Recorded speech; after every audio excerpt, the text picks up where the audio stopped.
Okay, is this on? Yeah. Cool, we're going to get started. Sorry about the 5-minute delay, but we had to wait for people to finish their lunch.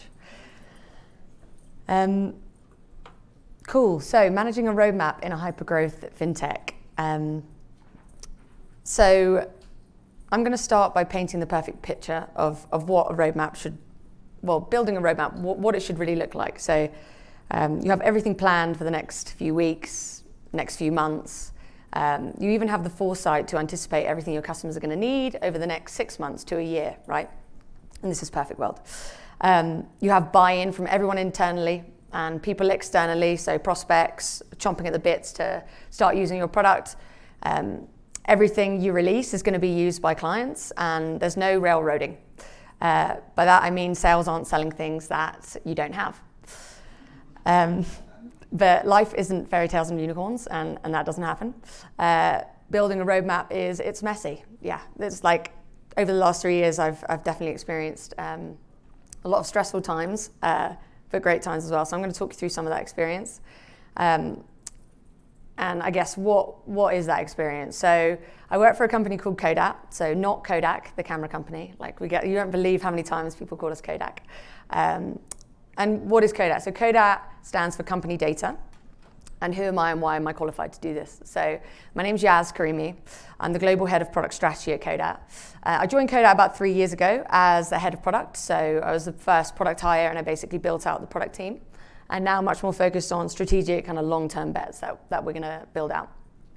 And what is Codat? So we're the universal API for small business data. And essentially what that means is we provide real-time connectivity to fintechs who want to essentially offer integrated products for their small businesses. So that will be like me as a point of sale provider that wants to give payment processing to small businesses. I also want to help the small business manage their bookkeeping. So I'm going to offer automated accounting sync. So that POS provider would be using Codat for those integrations instead of building them in-house. So that's Codat, but kind of what have I been doing over the last 3 years at Codat, and what was the journey to building out the roadmap? So I'm going to start at the beginning, and I had a slightly less than conventional start. So going back about 4 years now, I was on a bit of a health flex, and it's just stay with me, it's relevant. I actually started making all of my own condiments at home. I actually got really, really into making my own nut butter and cashew butter, to be specific. It was amazing, if I may say so myself. And I made 2 main flavors, chai and vanilla bean. I actually used vanilla bean from Bali, so I was like super bougie. And the chai I made at home myself. So I was like eating it all the time. My family and friends would, when they came over, they would try it. And I just kind of like doing it for myself really and for my family and friends. But then I thought, like, I actually enjoy doing it, so I'm going to try and sell it to like shops and stuff. And I started by selling in farmers markets in North London. So I was doing that for a while and actually managed to scale a little bit and start to sell through work-based cafes in London. So I was selling at farmers markets on Sundays, but also distributing to work-based cafes. And I wasn't making money from it, I'm not going to lie. I was making the nut butter in my 1-bed flat in North London, and it's like flats in New York, but probably a little bit bigger actually, maybe not that small. But yeah, tiny kitchen, like literally the size of this podium here. And yeah, it wasn't a great time. The passion project that I started and enjoyed started to become quite stressful, and I didn't even know how to scale a small business. So I wasn't making money. In order to basically make sure I could pay my rent and stuff, I worked full-time at a challenger bank in Starling Bank. I also loved doing that as well. But that's why I say my experience is pretty unique, because I was like doing this random side hustle, making my nut butter, but also working at a challenger bank in the UK, and I specifically was head of product for their banking services arm. So I was doing like back-end infrastructure API product, whilst also making nut butter, like super random. But one day, whilst I was kind of working, so basically 7 days a week and at Starling, I got a message from a recruiter. Like, we all get messages from recruiters all the time. But sometimes there's something that tells you to pay attention to a message. And that on that occasion, I was like, what's this company Codat? It's not the camera company. I got over that hurdle. But then I started to actually learn about what they were building at Codat. And that's where that unique experience actually became relevant, and I think what caused me to feel like actually this message was meant to be at this time. And so I had this unique experience of being like small business owner, back in infrastructure API, and that's when I decided to basically make my next move. So I started at Codat in November 2019, so I've been there almost 3 years, and really loved and believed in what we were building. We actually already had good product market fit, so we had about 13 integrations live. So when I say 13 integrations, that's primarily accounting integrations used by small businesses. And then we had one product live, and that product was essentially Codat. So that was the one API that you would build to actually access those integrations and build out your proposition. But it was primarily founded on one use case, that one use case being lending. So if I'm a fintech lender and I don't want to spend the time building out my own integrations, I'll come to Codat instead, and I'll utilize Codat's data so I can underwrite those businesses and give them those loans. So that was the snapshot of where we were in 2019. And let's focus on the fact that there was the one use case, and we'll give you a couple of examples. So day one, November 2019, I sat down with the founders and I basically said, what's our roadmap? And they said, good question, Yaz. That's literally why we hired you. So I was like, okay, that's my first challenge. Let me decide what we actually have to build. And that was a challenge because I was also learning about the product. Like, although I had relevant experience, you guys will know, anytime you start a new company, you've got to learn how it was built and all of the context that you've missed over the last, for me, it was a year and a half, and that the company had been founded. So what did I start with? I started by looking at customer feedback. And we weren't that sophisticated in how we captured customer feedback. So it was all in a spreadsheet that wasn't kept up to date. It was all in emails and various places kind of scattered across the organization. So that was kind of the first hurdle. But the information was there. And I started to notice there was a bit of a pattern, particularly for the big banks who were using Codat for lending at the time. They basically wanted a specific integration, and as part of that request, they basically said, we're going to connect lots of small businesses. And for us, we really care about that. Like, as many small businesses who can actually benefit from the connections we're building out, that's excellent for us. So we built the integration that they were asking for, and it was a terrible mistake. It was really hard. And I suppose the integration doesn't matter as much, like what it specifically is, but it was Sage 200. It was really hard. There was a big opportunity cost of things that we could have done during that time that we didn't do, and it took us a long time to build. There was also very low volume of connectivity. So there's hundreds of small businesses that were supposed to be connecting, that didn't happen. In fact, 2.5 years later, we only had less than 10 connections. So that's why I say it was a mistake. And that kind of taught me a very powerful lesson, which I think I kind of knew, but when you're starting off in a company and you're working with particularly big banks who are holding a big concentration on your revenue, like I think we took the easy route and basically went to build this integration. And like I said, it wasn't the best move. But the powerful lesson that I kind of like really got like segmented in my mind was that customers actually don't know what they want.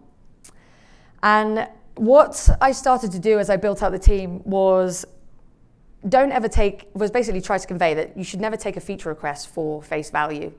So they wanted Sage 200. We should have asked more questions. We should have checked that. We should have done our research in terms of like, if we build this feature, is it actually going to get us those few hundred companies? What are the risks associated to actually building it out? And that started getting us thinking more about like problem-focused product management rather than like, I get this request and I'm just going to do what's being asked for. And a lot of the reason, especially for us, because there are so many use cases that we can enable through Codat because we're integrations and we surface data, you have to pick which use cases you want to really double down on and strategically focus on. So bearing in mind at this point, we realize customers don't actually know what they want and we want to take that problem-focused approach to product management. I started thinking more about what our strategy should be and like who we want to be as a company. And some of the things we were being asked for just like did not neatly fit into that strategy. So we applied that lesson to a similar profile of client who essentially wanted us to build out an underwriting dashboard. And we had a lot of clients who were purely doing the lending use case, so it wasn't something that we were unfamiliar with. We knew how an underwriting dashboard would work, but That's not what we do. We build integrations and we surface the data. We offer that data connectivity. We don't want to do any of the data decisioning or triaging of dealing with that end-to-end underwriting process. However, there are so many platforms out there who do this very, very well. So a solution, instead of just taking that feature request for face value, was to start building into partners. And what we did, instead of building out that underwriting dashboard at that time, was we essentially integrated to a partner who is used by, they're an underwriting platform, but they're essentially used by thousands of banks. So the other reason why that's really good is because if we had taken that feature for face value, we would have built out something specific for that bank. If you know much about underwriting, you know how different some of the risk models are between banks and fintechs. So it made a lot more sense for us to do what we're best at, which is provide the integrations into the underwriting platform, but also think about the future potential of what this could get us. And what it could get us is reaching more banks. So that was a lesson that we learned from building out things like Stage 200. I use that as an example. But then we started to ask ourselves, we want to stay true to our strategy, but we do want to understand our client a bit more. And that got me thinking, like, challenge number 2, who are we actually building for? And I talked about all of the fact that we have a lot of potential, and that's the reason why I started working at Codat. But beyond just lending, I know there's a lot more we could do with small business use cases and fintechs who want to build those integrated products. So back in 2019, when we were thinking about who we should build for, we essentially had a split of about 50% of our clients using our API and 50% of clients using our portal, our front-end product. So basically technical versus non-technical. And our product is an API by design. That is literally why we were founded, because there was no API that did this at the time. And essentially from a strategic perspective, the developer is our number 1 priority for a couple of reasons. Like, one of the main reasons is that they bring a lot more volume. So when you're integrated to the API, you're not relying on a lot of manual data collection. But also they innovate on top of the API. So the use cases we can discover by purely just publishing our accounting API are unimaginable, essentially. And I'll talk a little bit later about where we've got to with the number of use cases now. So beyond 2019, when we started thinking more about who to build for and surface an API that people could start being a little bit more flexible with, we started to realize that there were a lot more use cases that were being built on Codat. And we had to really fully lay out what those use cases were. So this isn't exhaustive, but it gives you a little bit of an indication of the differences between the kind of customer segments that we service today. So I'll just give you an example, because I just want to convey how different the needs are. So the problem space is different, but they all have a common need. So payments, so the point of sale example that I gave you when I was explaining what Codat is and what we do. So from a point of sale provider's perspective, their main business is to offer payments to small businesses so that they can get money from their customers, right? And they want that money quickly. They don't want to deal with any of the financial burden or admin of then having to manage how that looks in their accounting platform. So from a developer perspective who's working at a POS provider, they know they have to build accounting integrations, but they don't want to do it in-house because they want to focus on building out their payments infrastructure, which makes a lot of sense. And then from a lender's perspective, it's a little bit different. I need access to real-time data so that I can underwrite those businesses, and I want to automate that. I don't want to just do it through a portal, because then I'm able to issue more loans and I'm able to make more money off of those loans.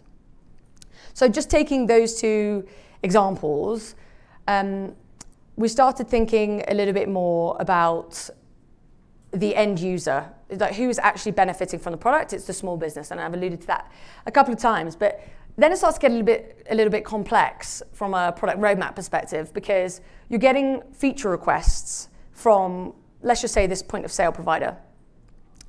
But if you think about it, we're a little bit far removed from the end user. So you're getting the feature request, but lacking loads and loads of context about, like, what is the actual problem that's trying to be solved.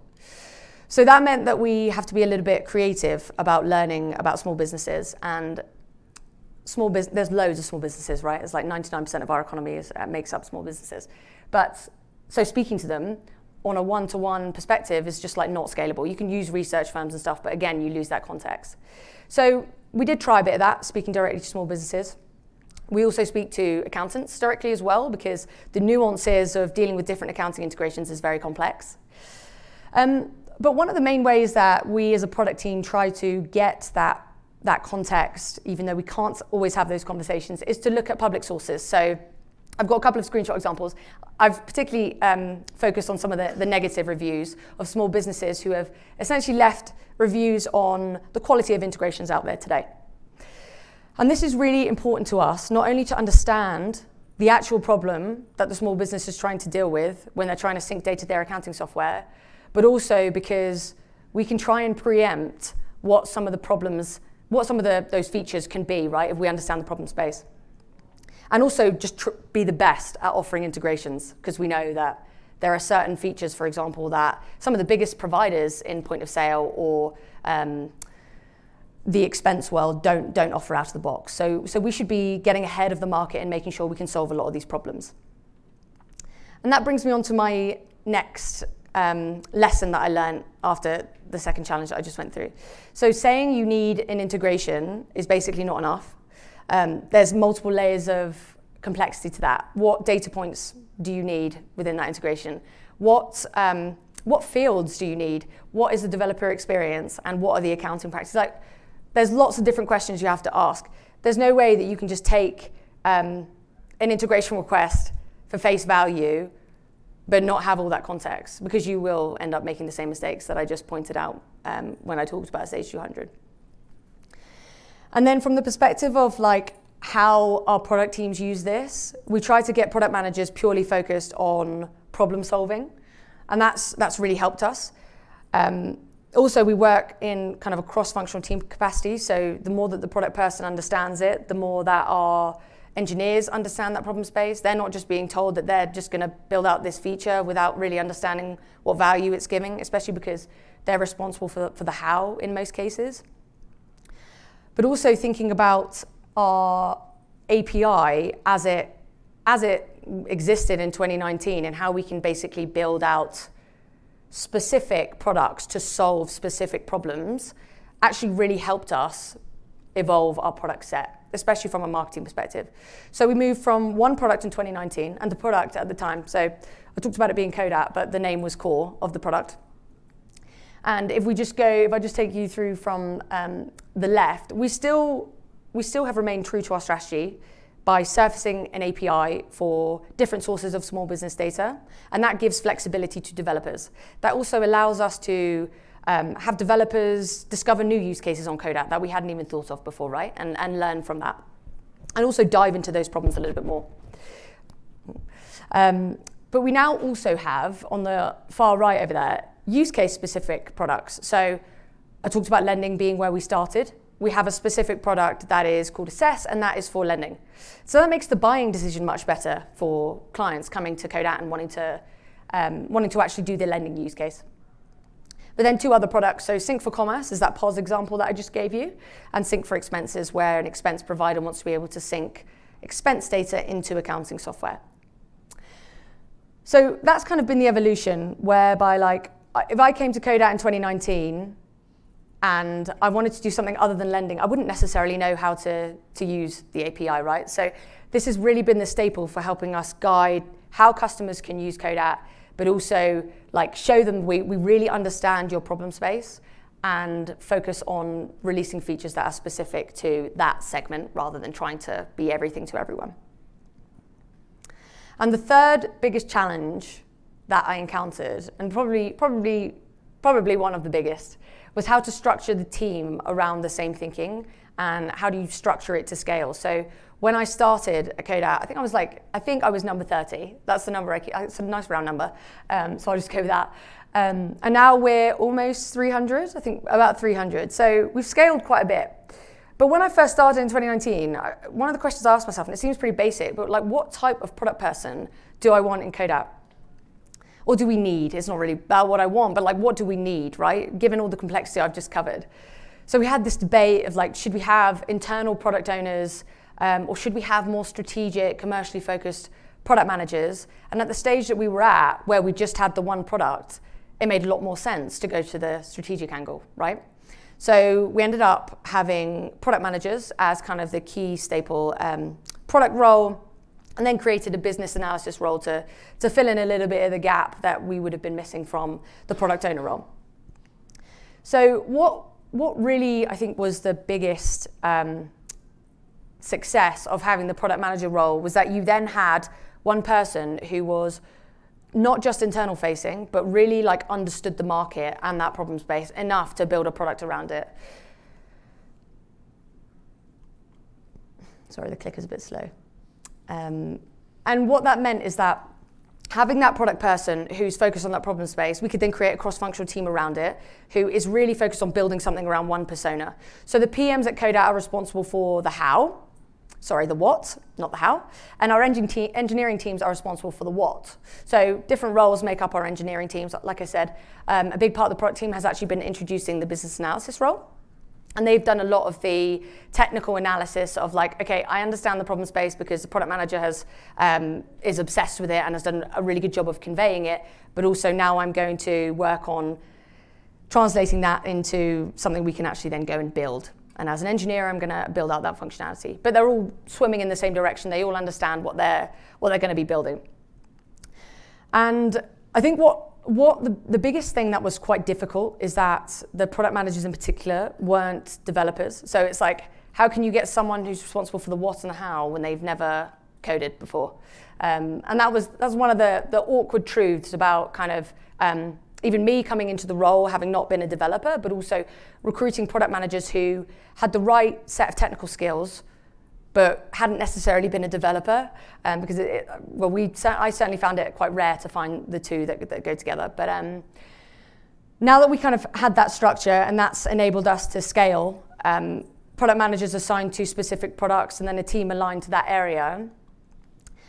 The other thing was like, how do I make sure that I'm not the one who's making all the decisions, because A, that's not fun and that's like takes a lot of time, but also that's not right. That's a very top-down approach and we didn't want that at all. So really the one thing that we wanted to do is make sure that everyone has a common understanding of, at the top level, highest level, what the most important thing is.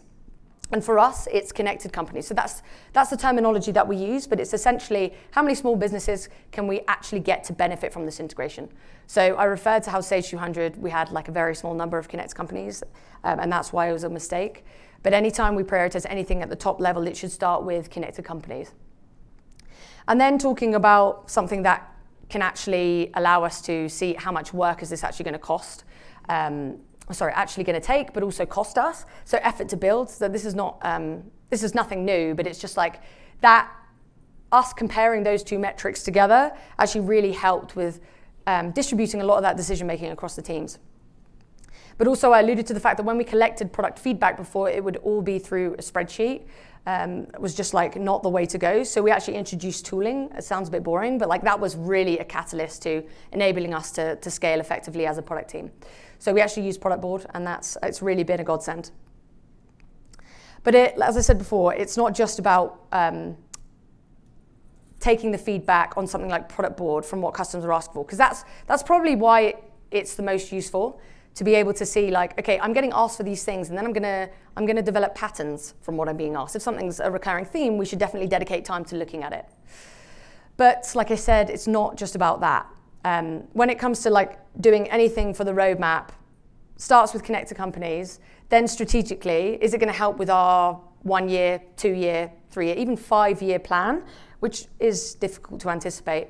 But generally, do we think that the features that we're building for this specific use case or even this customer, are they going to be a future leader in small business fintech in the future? And are we going to experience growth from that specific customer? And then that brought me on to my third lesson of kind of talking about my experience at the beginning and coming in 2019. I thought that I would be able to apply all of the lessons that I learned from my previous roles. And obviously I could apply some of the experience, but I could not use the exact structure that I had in Starling or the exact structure that I had in my previous role. So one size definitely doesn't fit all. But I had to become obsessed with Codat. It was almost like I had to treat Codat as my client. And a big part of like what drove a lot of this is believing in the potential and not just like taking face value. Okay, this customer is asking me for this, I'm therefore going to build it. Actually thinking about if we do this, it's going to remove or it's going to take away resource from building out this other thing that, yes, may not get usage straight away because people aren't chomping at the bits for that specific thing, but strategically we know that's going to be a big mover. And like the biggest thing, I'm obviously going to say this because I'm slightly biased, but product sits at the center of it all. And really, like, one thing that stuck in my mind, and I heard this a couple months back from one of our founders, they basically said to me that at the center of everything you do, you should focus on building a great product that customers love. Secondly, you should figure out how to monetize it, right? So you shouldn't be prioritizing stuff because it's going to bring you revenue. You should really just focus on making the best product experience for your customers. And remember the third thing, which is never mess up the order of one and two. Just focus on building that great customer experience. And that really, it's very simple, and like some of you may be thinking, duh, yeah, that's pretty obvious. But it's really hard when you're like faced with the decision to build out something like the example I gave you before, where a lot of revenue is tied to it, but actually it's a terrible mistake. If you remember these three staples, I feel like that's it's a good thing to basically guide a lot of the principles when you're making decisions.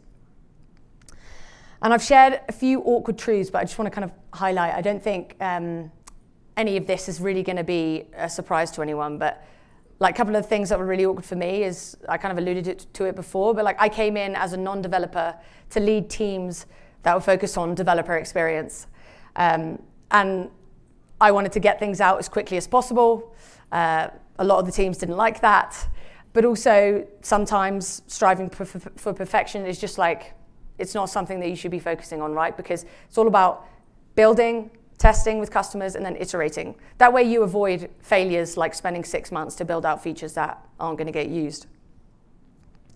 But also, don't make the same mistake twice. So a lot of the decision making around which integrations to build and then kind of not seeing the usage that you expected caused me in particular to pay attention to the fact that, okay, this can't happen again. It's like, how can I prevent that happening again? So that's a large reason why we put a lot of this structure in place.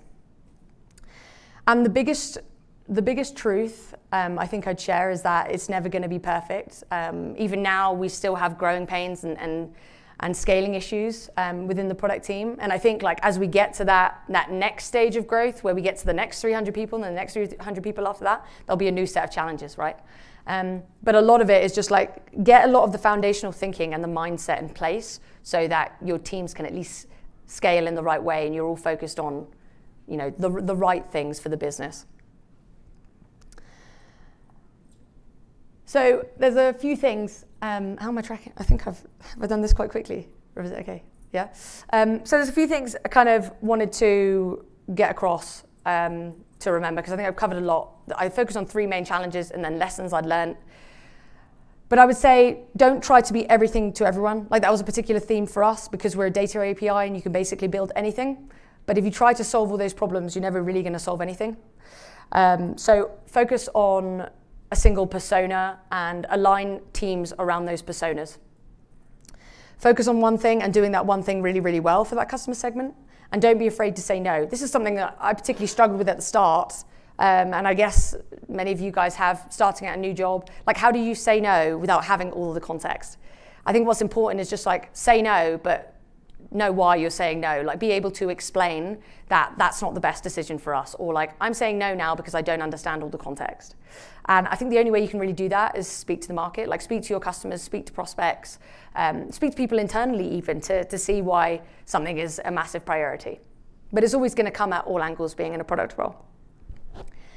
And then looking at 2022, I showed the slide in 2019 where we had 13 integrations. We now have 36 deep integrations, and I particularly want to call out deep because of the fact that we moved from one use case to multiple use cases. So it's not just a pull from accounting software, it's now a push as well. It's also update. We're focused a lot on developer experience as well. So those integrations are deep and they do solve multiple problems for different users. We also have 6 problem-focused products, so they're the products that I laid out on the screen before, and also 40+ use cases. So that's the biggest jump in terms of like that discoverability of putting out our standardized integrations and then allowing developers to basically build what they want. We've got more than 40 use cases, but just above 40, and that's been really cool to see. And in particular for us, this is like kind of a dream a dream scenario for a product person where they can look at how developers are using the API, and if it is a problem we want to dive really, really deep into, then we can start ticking up that number of problem-focused products that we're going to be releasing. And there's still a lot to do, so this is like an attempt to show you where we see some of that evolution going to, but we're basically building out the internet for business data, which is a massive feat. So we're in it for the long haul. It's not just going to be a 2 or even 3 year thing, right? We're only a little bit of the way there. I would say we're like 1% done. And really, our aim, when I say we're building out the internet for business data, is to power every connection for small business financial services across all use cases. So imagine the sheer amount of data that we have to know and understand and move about. And that's why our journey from going from a single use case over to 40 use cases and 3 problem-focused products has been really pivotal. And I'm pretty confident that a lot of the structure that we've put in terms of how each team should manage their roadmap and every team being focused on one thing, and there's always going to be a certain element of railroading, but trying to avoid that as much as possible by not being afraid to say no is really integral to allowing us to get to that stage. But for now, I hope the content was useful. Thank you very much for listening, and I'm sure I'll be back in 3 years to talk about the next set of challenges.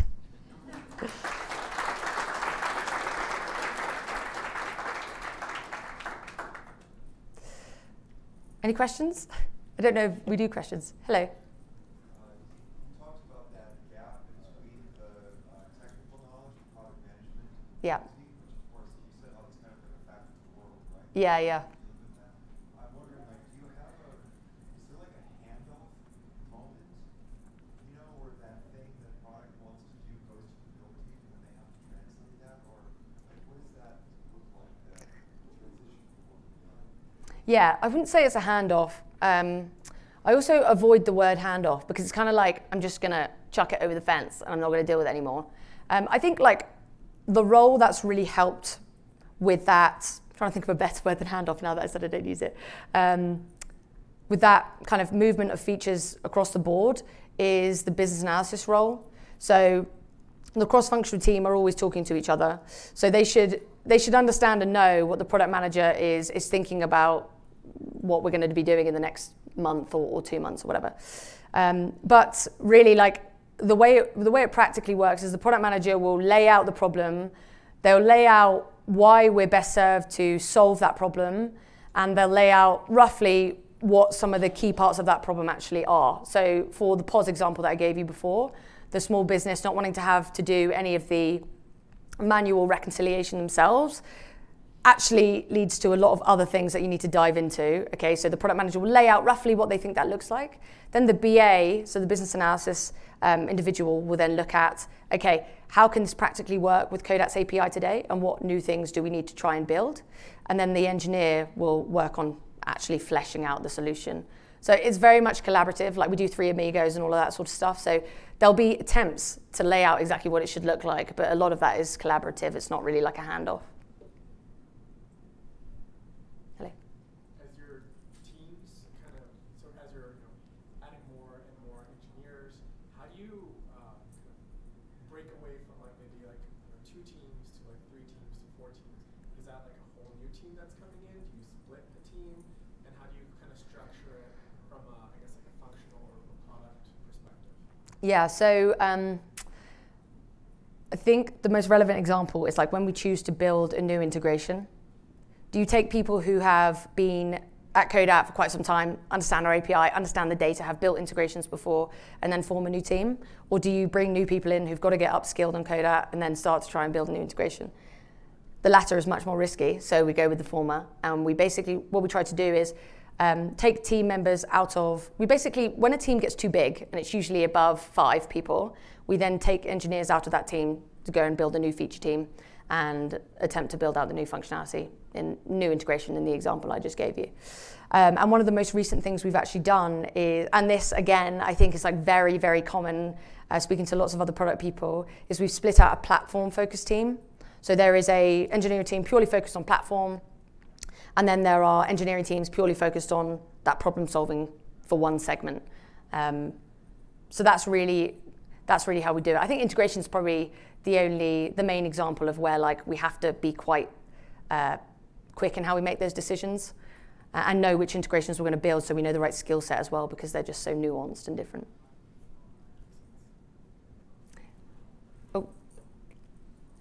Oh, I'll go to you first because I made eye contact.